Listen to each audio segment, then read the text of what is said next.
That was pretty good music anyway. Is that Vernon Jones on here? I heard that he's probably going to run for office soon. That's the rumor. I'm just joking. Anyway, but good look by Vernon, who's also with NYCsports.com and NYCbasketball.com.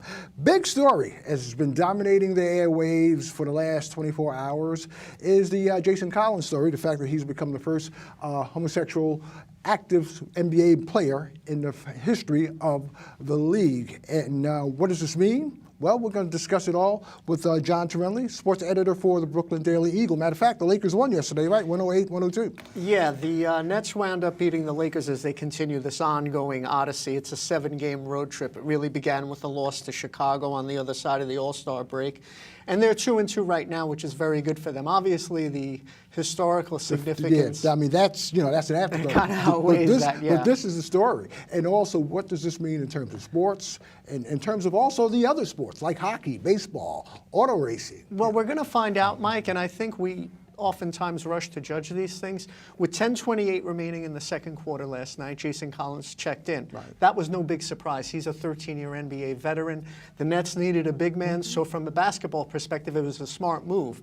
He lives out there on the West Coast. They're on a West Coast swing, so Jason Collins checks into the game, gives them 10 solid minutes off the bench. And it's also a 10-day contract, $50,000 a day, so that's about $500,000 for 10 days. Not a bad piece of change. Exactly, but I think as Best put, Kobe Bryant mentioned that this would have a domino effect. And I think the first domino to fall in that, having an openly gay player in the NBA, and as you mentioned, the other major sports, in the NFL, pretty soon, come May, Michael Sam will be drafted into the NFL, and he had the courage and the boldness to come forward and come out as an openly gay player before he even played a single down in the NFL. Right. And so that GMs and general managers and everyone involved in the NFL would know that coming in. So it gives everybody sort of a breather. Well, it gives everybody an idea that this is what you're going to be confronted with if you draft this player. And it does have great social significance. And I think the true impact of it will be felt when now maybe a high school player in some town somewhere decides to come out to his teammates as an openly gay player. Maybe in universities across the United States, a player can take Jason Collins and Michael Sam's lead and say, hey, I'm gay, to his teammates. So they'll be basically the examples and how to go about doing this thing. I believe so. It's obvious. And like Kobe said, it's a domino effect. Well, we've had the first dominoes fall in that. So do you think the NHL is next, or Major League Baseball? We'll find out. That's up to the individual to come forward with that kind of stuff. But on a basketball level, this was a no-brainer, and we don't know yet whether Jason Collins will be signed for the remainder of the season. But judging from his 10 minutes on the floor, he really picked up. The thing people are forgetting here, he played with these guys before, right? Right. He's been in net, and even more importantly to the specifics of what the Nets are doing now, Doc Rivers coached Pierce, Garnett, and Jason Collins in the same defensive scheme that the Nets are employing now, which has really helped them since the new year. So they're sort of familiar with him then, right? He fits right into the puzzle. He's a situation player because they were going to go after other players, but well, there was a flirtation with Jordan Hill. That would have pushed their salary cap over $200 million, and that would have been a deal probably that didn't come to fruition. Kevin Garnett kind of wanted to bring in Glenn Davis when he was available. Eventually, he went to the Clippers, and Jason Collins fit right in. All right, cool. Let's move on. NEC, St. Francis downtown on Remsen Street. Things are not looking good. A lot of off-court problems. Well, I think obviously with the criminal investigation ongoing, you had 5 suspended players. What actually happened? Well, it's difficult to get inside that. I don't work for the police, Mike. But at the same time, we have Anthony White and Sheldon Hagagal are still caught up in that investigation. And, sexual assault charges, forcible touching, really ugly words to put into a season that looked like a dream season for St. Francis coming in. Now, at the same time, Wayne Martin has come back. And Brent Jones, their point guard, who's really emerging as a star player in the league, came back. And the sad thing is 3 of their last 4 losses have been by 1 point, 2 points. They lost to Robert Morris 71-70 in overtime Saturday.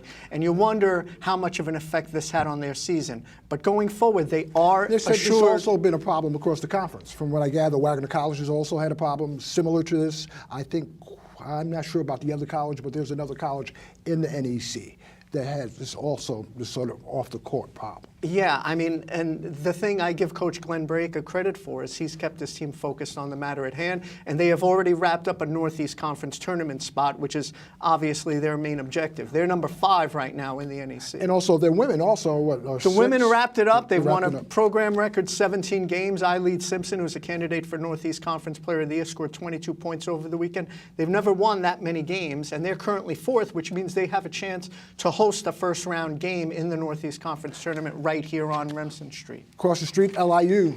The men are done, right? Well, I wouldn't say done. Okay. Let's not put the nails in the coffin. A game and a half out with 3 games to play. Okay. Obviously, the big story there is Jason Brickman. He had 23 points in a really bad loss to St. Francis U of Pennsylvania over the weekend, but he also moved into 5th place all-time on the NCAA's assist list. He will lead the nation in assists for a second straight year. You said he's also up for the Bob Cousy Award, I believe? That's right. He's a finalist for that award as the top point guard in the nation, and people can go online and actually vote for that, and I would assume that people in the downtown community would want to do that. You believe he'll go to the next level, maybe NBA, NBDL, Europe? It's difficult to say. I think we have, the Nets usually have an open workout here for their free agent camp, and I wouldn't be surprised if Jason Brickman gets a look-see.